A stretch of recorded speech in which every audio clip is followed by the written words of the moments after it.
So it is nowadays consensual to regard the ubiquity of photographic images with either fear or remorse.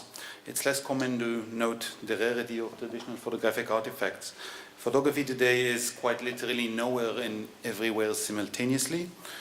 However, such a paradoxical state of affairs isn't without precedent in the history of photography. In its relatively short life cycle, photography has time and again challenged ideas of labor and originality and value, and has defied definitions of creativity. This is an image of Julius Schulman just shooting a house, and Schulman is using his portable forest. Photography today is a changed art form, partly because it's not an autonomous medium anymore. I think it's better served if understood as media, not as medium. Photography's symbolic apparitions are endlessly animated across the cultural field, but the question is, what are photography's apparitions? What are they? So, as before, these include seemingly familiar devices and semi-tangible processes. They include a plethora of ephemeral components.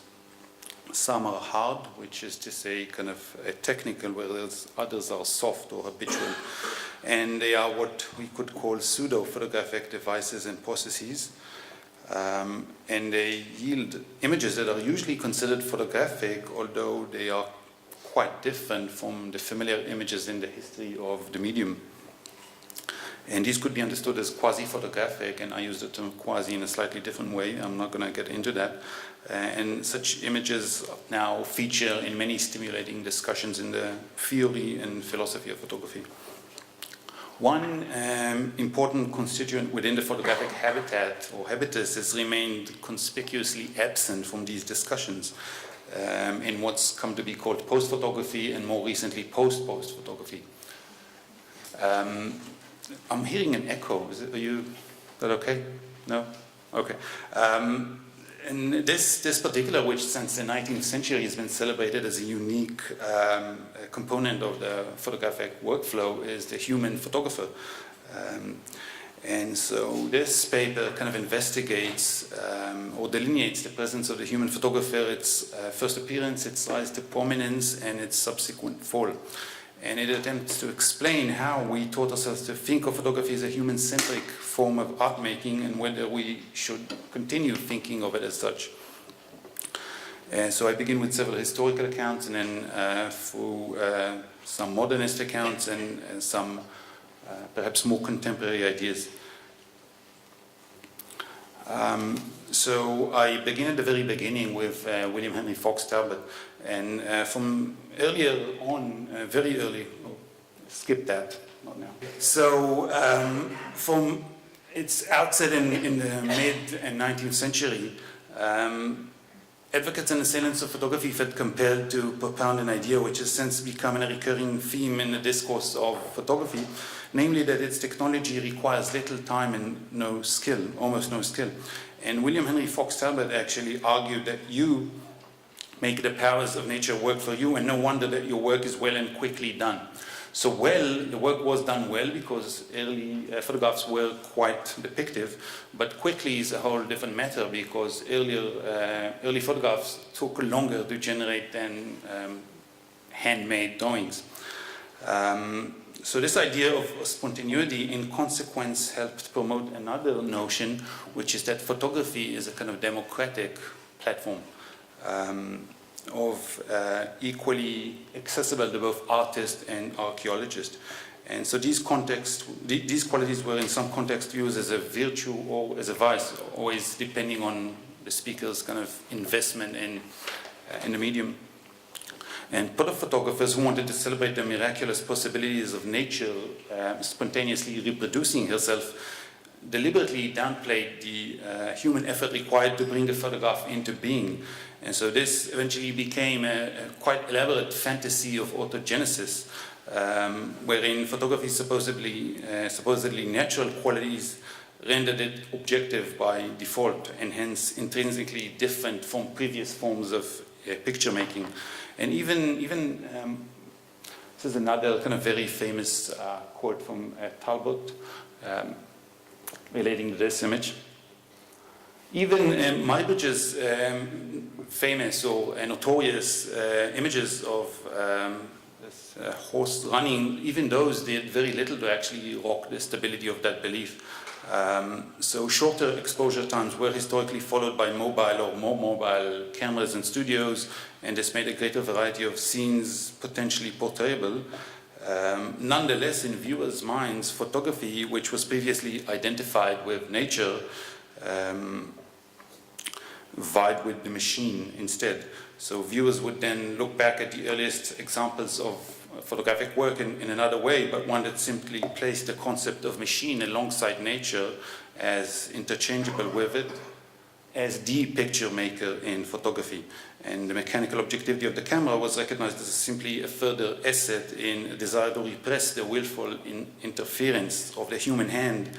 And it should be noted that even today, in many contexts outside of art and occasionally within it as well, the supposed suppression of human intervention is what continues to give photography iota of authority. And with the increasing awareness to photography's, to society's age-old kind of desire for depiction, photography kind of expanded into more and more realms of culture and commerce, and with the growing demand for photographs made by professionals, a worry kind of started to creep in, which was if the photograph is something that was created by either nature or by machine, then what is the difference between this photographer and the next, eventually? So a humanly labored work, of course, can be imbued with something of the human soul, but a machine-produced work is a different thing. This is a very famous quote by Baudelaire on the matter. And I'm not going to get into that so much, but the idea is that a soulless work cannot be treated as an artwork and couldn't be permitted into the realms of art. However, and in order to kind of serve a growing bourgeoisie customer base, or to profit from the customer base, photographers eventually had no better option than just to set themselves up as artists. So the stage was set to advocate that the mechanical products of photography, or at least some of them, have much of man in them. And this is how Nadar actually put it. So the theory of photography can be taught in an hour, preliminary technical notions in a day. What cannot be taught is the moral intelligence of the subject, the instinctive fact that puts you in touch with the model, allowing you to size them up and steer them towards their habits, their ideas, according to each person's character. So moral intelligence aside, steering models towards the realm of ideas still does not always constitute artistic authorship. It doesn't even guarantee commercial ownership of them. And in fact, it's actually known that many photography studios employed more than one photographer, more than one person on, more than one photographer working under the title, and multiple individuals working on the production of every image, often with women retouching the images which children had to print. So in the interest of commercial capitalization and for the purpose of securing a reliable market to match the growing scale of production, professional photographers needed to seek the legal protection offered by the copyright law. So we could, in other words, say that it was the relations of production in the 19th century that required photographers to set themselves up as artists. And those who didn't were either careless or simply irresponsible. There's no other way to kind of put it. And throughout most of its first century, up until kind of early in the 20th century, photography is kind of defined, or can arguably be defined as an opposition between two opposing approaches or tendencies. And these are the realist and the kind of artistic or formative tendencies, as they were called by Krakauer and Arnheim. And it was not until, I think, the 1920s that one approach or tendency became dominant. And this was arguably a straight approach for artistic photography, which attempted to harness the subjectivity that Nadar so needed to take pride in, with a new notion of objectivity guaranteed by the nature of photography is still a mechanical medium. So this hypothesis in itself is little more than a sophisticated reiteration and amalgamation of 19th century sentiments. Nonetheless, its importance was in singling out some formalisms that emerged then to exalt individual photographers over their peers, which were consequently demoted to a level almost as low as their technology. These select photographers were subsequently mythologized as belonging to a unique breed of lone wolves whose exploits the history of photography was destined to record. Their photographs bear a personal note of their personality and style, which distinguishes them from countless anonymous machine-made pictures. So this narrative is common in most non-technical histories of photography, the best known of which is Beaumont-Newhall's, and that is actually a fiction-enhanced narrative devised with the aid of a Hollywood scriptwriter called Ferdinand Rainer, Beaumont-Newhall. And such emphasis on the unique sensibility of the photographer as protagonist was consecrated by other 20th century histories of the medium as well, and consequently, to this day, individual photographs are celebrated as markers of a photographer's unique genius, thus rendering the artist photographer as the almost exclusive prism for which history views the broad sweep of photography.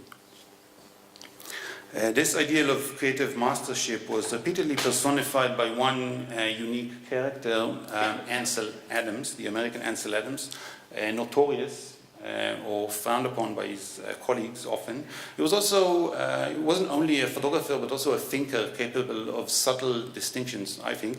And one of his underappreciated pronunciations is that the photographic negative is equivalent of a composer's score, whereas the print is a performance.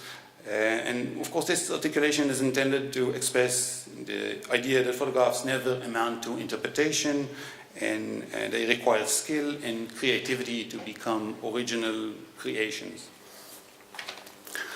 Newhall actually curated a MoMA exhibition for Ansel Adams, which in the catalogue he wrote that each print is an individual expression, as if to kind of fence off a potential charge that the photographic process was merely mechanical. And the title of the exhibition was 60 Photographs, a survey of camera aesthetics, as if to argue that photography is the production site of something intensely human. Crucially, Adams' idea about score and performance was only picked up decades later by William Mitchell in the Reconfigured Eye. About 50 years later, I think that would have been. And there, the discussion was about artworks with potentially more than one instantiation. And this terminology becomes even more interesting if we bear in mind that just as musical scores can be performed with multiple arrays of instruments, so too can photographs be interpreted in multiple ways. And this seems straightforward when nowadays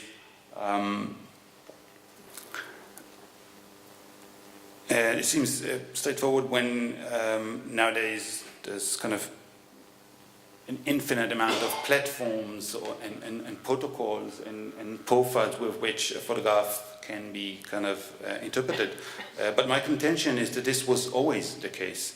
So, in other words, Mitchell's arguments pertaining to digital imagery in fact apply to all photographic images, including those produced before photography became consensuously digital. And this means that it was photography before digital media that introduced a previously impossible rift between the concepts of artwork and artifact.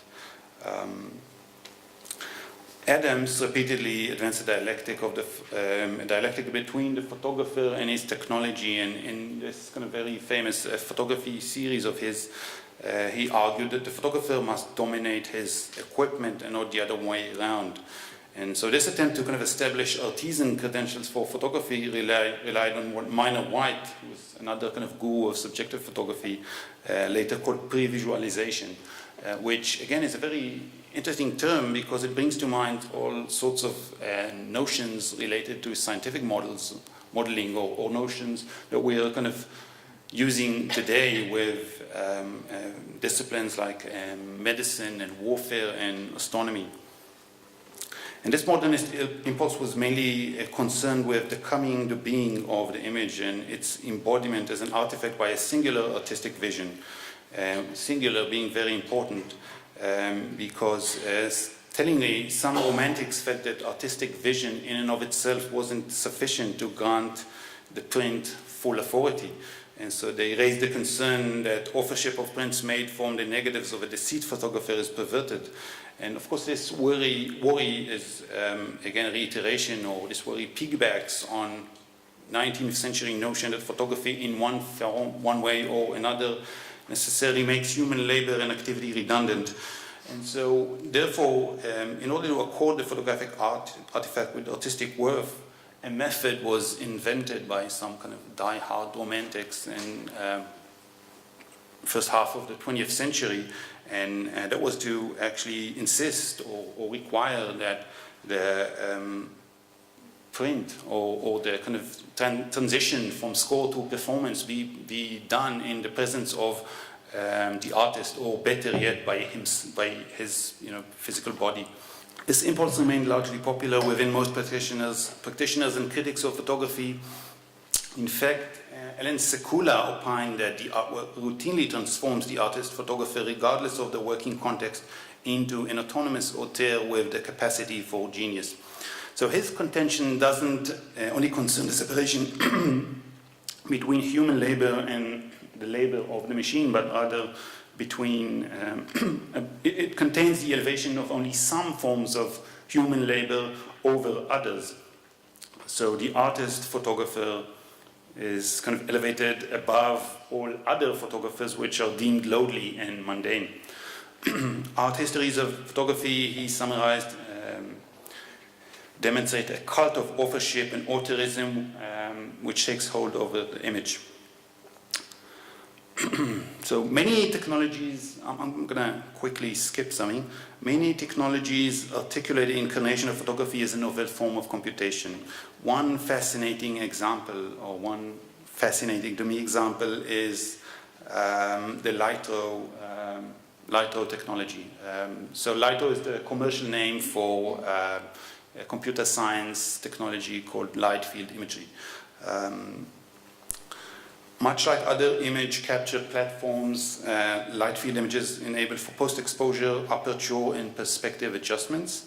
Unlike other platforms, they also allow for post-capture focusing and refocusing. And in Litho's advertising jargon, these are called living pictures, which again is a kind of interesting overlap. And living pictures, I think we should note, is a kind of thought-provoking description that encapsulates many of the folk psychological anxieties about photography to start with. And so I kind of, in order to avoid that discussion, I prefer dubbing them simply motile still pictures, a description which I feel is more timely and appropriate for describing other emergent technologies and art forms. And crucially, Litho's, and this is an example. This is the same image, so one shot, not 3 shots, one shot. Crucially, this amazing effect can be performed by not only the photographer but also by the viewers, so long as they have the appropriate software.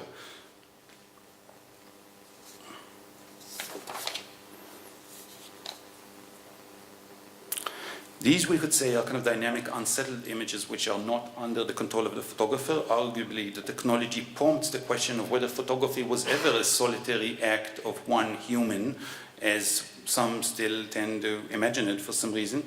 And Daniel Palmer wrote a very interesting book about it, where he argues that photographic production was always highly impersonal, with many hands involved in the broader photographic process of printing, editing, and distributing images. I concur with his analysis, so long as we don't take hands to only mean the physical organs that we kind of reach out and touch things with. I prefer thinking of hands as kind of connected to eyes, which are connected to nerve systems, and both eyes and nerve systems are probably not entirely within our control. And this is something we always have a hard time accepting, but we still must succumb to that to successfully shoot a light field image, a photographer embraces lack or loss of control and has to rejoice in them. And another striking feature of Lightrow is that it enables for the user to operate a perspective shift. That is, to change the viewing angle when looking at the light field image. And so these are ideally photographing images wherein there is no photographed vantage point and the viewer can, as it were, see them from various vantage points. Thus, it has been argued that they are digital sculptures. And I think the kind of to dub them digital sculptures isn't fully accurate, but it does clarify that light field images are still captured, that they aren't captured or taken, but rather made, generated and visualized and experienced in a manner quite different from any other image that we have previously experienced. Amazon has also recently introduced a technology called dynamic perspective and its Fire Phone, which was launched in 2014 and discontinued about a year later. Their four front-facing cameras and a gyroscope are used to track the movements of the viewer of an image on the screen so that the operating system can adjust the image to give an impression of depth and 3D movement. Interestingly, these images are not only unfixed, they are also, more than any other images, unfixable. And arguably, in their responsiveness to the viewer movements, these images offer an experience closer to what we recognize as unmediated seeing. For these very reasons, I think it becomes obvious that while printing such images is technically possible, there's really little reason to do so because it defeats the purpose of the technology.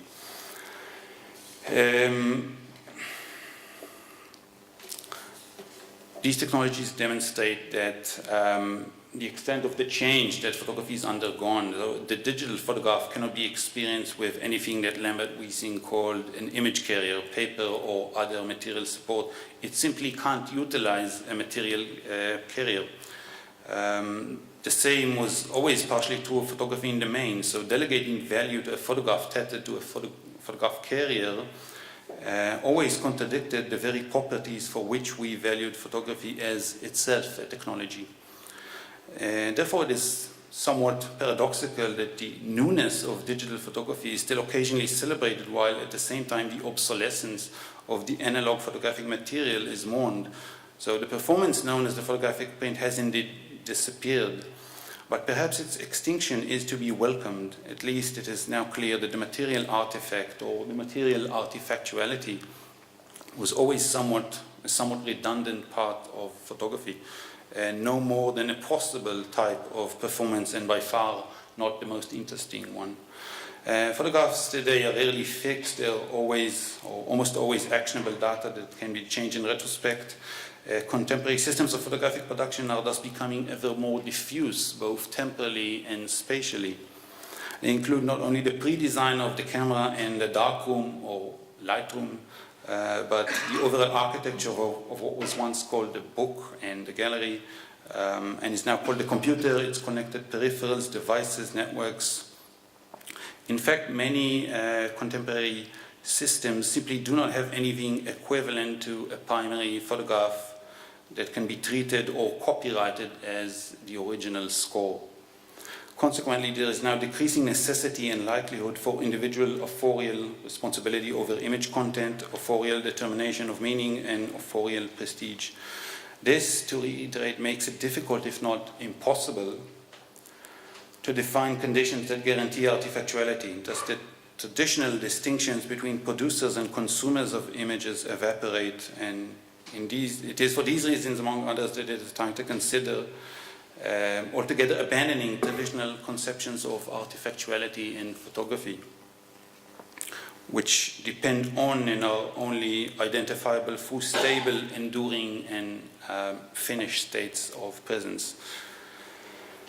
Within this new environment, we are witnessing what, again, Daniel Palmer has called a collaborative turn in photography. However, he's mostly referring to collaborations between humans, so between photographers and other humans. I am more interested in collaborations between humans and machines, and in the kind of near future in collaborations between machines.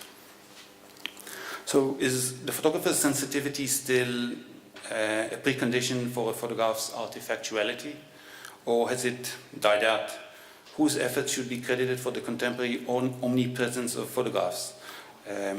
Just as media representations of the artist's genius have proved remarkably durable, the figure of the lone photographer is an enduring myth. This is another quote by Daniel Palmer, and I would agree, but would also add that the idea of a human artist-photographer should be understood as myth or folklore by now. When multiple vantage points can be achieved at almost no cost to the viewer, there is no place for a single point of view. Similarly, there is no need for a photographer's eye. Instead of human hands and eyes, we now have continuous and contextually interactive, visually educative processes wherein biological and artificial eyes reflexively commune with each other and with fragments and alternatives borrowed from other technological progenitors. Clearly, this presages a threat to the human photographer. Does it also precipitate the dissolution of photography, at least as a distinct artistic medium? With this in mind, it should come as little surprise that the activity of interpreting a photograph once reserved exclusively for humans is also outsourced or relegated and is now routinely performed by other executors, other types of agents, programs, and end users. So how should we think about photographic images today?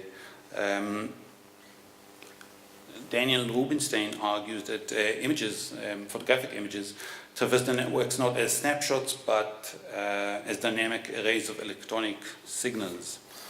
And so the status of image making, according to Rubinstein, has changed. When an image is transported or transmitted to various locations, it's packaged not as an image, a picture, or a depiction, but simply as a cluster of data. And only when it arrives at the designated user's terminal, then it becomes something more, but it doesn't always become anything at all. And as a consequence from this shift from visual to discrete, calculable, photography becomes something incalculable or inconceivable in a sense. So the point made by recent image ecologies is that the photograph is now inseparable not from the human photographer, but rather from the context or technology of its utterance, which is almost without exception potentially transmittable digital information.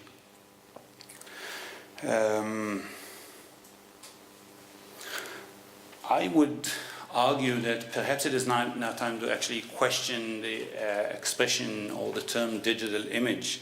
And perhaps it is time to consider the possibility that contemporary photographic images need not be considered or understood or treated as images at all. And so the best way to kind of elucidate that idea is by fixating on the term digital image for a second. So digital is nothing but a form of storage. So it's a very efficient form of storage because it's the only form of storage that a computer can see, if a computer can be said to see anything at all, right? And it's the only form that a computer can manipulate with its algorithms. So the image, on the other hand, whether generated once as a print or generated 60 or 75 or 100 times per second, the image is always analog, okay? It's analog because we humans we live in an analog world. We experience things in an analog way, and we don't make sense. We can't make sense of anything digital, okay? We don't see voltage differences, and we couldn't make sense of a long string of numbers if we encountered one. So, and contrary, to summarize, contrary to everything theories of photography had to say in the matter over the last 2 decades, theorizing the digital image is impossible because there are no digital images. There cannot be any digital images. Theorizing digital image making is now imperative. Contemporary images ought to be theorized as multifaceted relay systems, go-betweens that weave together 2 worlds, the physical world of objects, in which we humans live and interact, and the augmented world of data.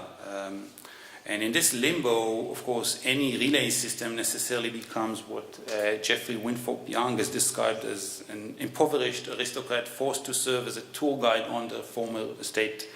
And so to the extent that we insist that these relay systems cannot be understood as anything but images, or at least named as a new breed related to the family of images, we still must remember that we are using the word image only provisionally, as a form of cultural shorthand. And for this purpose, I suggest thinking about mathematical images, which is a title that kind of shifts the emphasis from considering images in visual terms to considering them or kind of thinking about them with the syntax of Boolean algebra or just the semantic structures of computational processes. This new breed possesses new key qualities, no longer depiction but rather transmutability, and this means that photography, if this is how we want to label one strand of contemporary image making, is an unstable entity, arguably a species of programs that produces meanings only through the aggregation and the embodiment of pure mathematical abstraction. And from here on, it's obviously a short slide down the slippery slope towards the concept of operational image, which is kind of a term or a concept that Harun Farooqi conceptualized. And this is the product of computational tracking technology designed to function without intervention. Therein, it's not unusual for an image to be or to become equipped with means that gather, compute, merge, display visual data in real time. Importantly, the world operational images visualize and interact with is already predetermined or pre-programmed, pre-calculated and archived. And once activated, an operational image discriminates automatically. It processes and compares continuously until it reaches an end. Some operational images are produced for human consumptions, but others are not. Produced exclusively for other non-sentient systems or non-sentient vision machines. Farooqi, in other words, and I think that's kind of the most important idea to take from this term, is Farooqi anticipates the disappearance of labor not only from the creation of images, but also from the consumption or use of images. And for better or worse, many images today are from Genesis equipped with means to compute and display heterogeneous data in real time. Of course, on the visual level, images adhere to the kind of familiar paradigm, visual paradigm. So the surface of an image is familiar, but the kind of the subface of the image is something entirely different. And these two, surface and subface, they still function in relative synergy. But it's a synergy which is artificial and is constructed for us, I would say. The photographic image today cannot be seen as a labor-related or even work-related effort. Most often it's just a matter of activating and combining several autonomous processes. If the result is an image, then it should be borne in mind that it is a different kind of image, no longer a fixed representation of a solid world, a hard image as it once was, but an unstable configuration of ever-dynamic processes. And I think the best, or one of the best definitions that I've encountered for this type of image is by Ingrid, who's kind of sitting there in the corner, and Remy, soft image. And so I think the only shortcoming with the title soft image that I can think of is that it implies that the new image hinges on software alone, without recourse to hardware.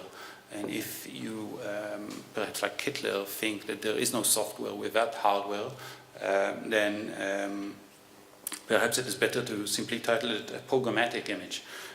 So to indicate its belonging to what Willem Flusser has called the programmatic realm, wherein both software and hardware are pre-inscribed possibilities within a program of the apparatus, which is again pre-inscribed within a meta-program. No matter the working definition we choose, most of what we take to be a photographic image isn't made or controlled by humans anymore. Many photographic images aren't made by humans at all. Neither are they made for humans. They're not always made for humans. That's a fact. This isn't likely to change. So then the question which remains is, what meanings can the contemporary photographic or quasi-photographic image retained when much of its information exchange occurs from machine to machine? Is it just an operational code, or does it, is it an sorry, lost my,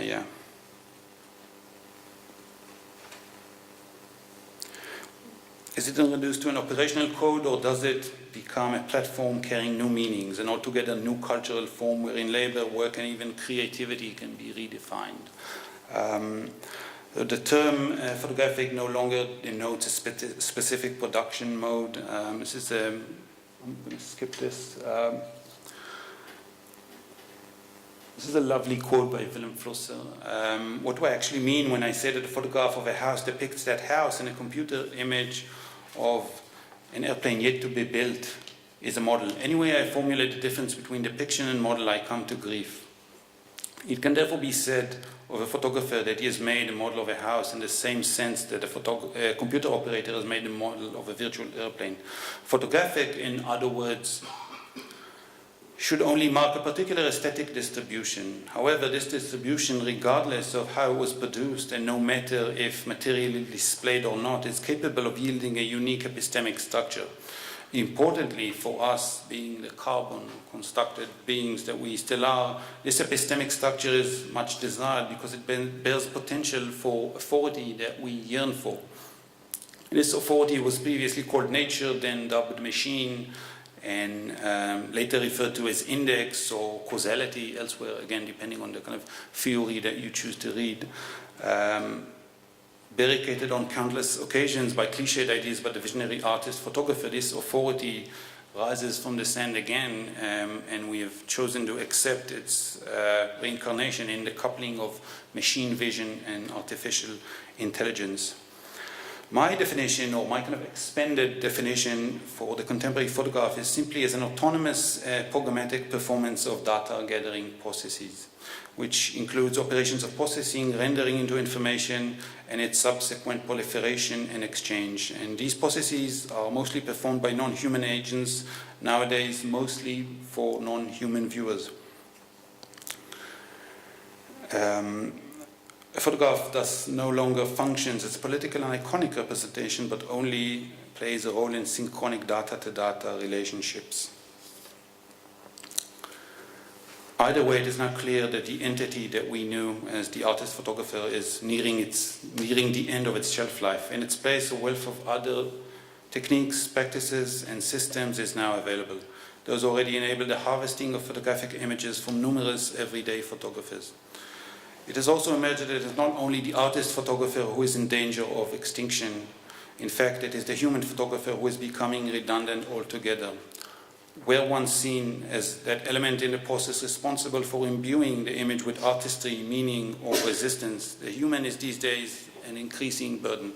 The very absence of human intervention now simplifies the production of authoritative images. Thank you.